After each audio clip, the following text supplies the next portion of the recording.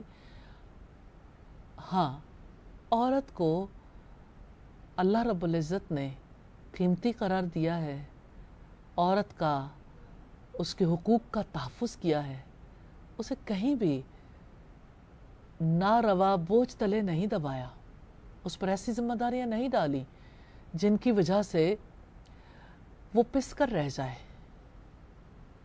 وہ بھی اسی طرح آزاد ہے جیسے مرد آزاد ہے۔ اللہ تعالی ہمیں سمجھنے کی توفیق عطا فرمائے۔ سبحانک اللہم و بحمدک نشہد ان لا الہ الا انت نستغفرک و نتوب الیک۔ السلام علیکم ورحمۃ اللہ وبرکاتہ۔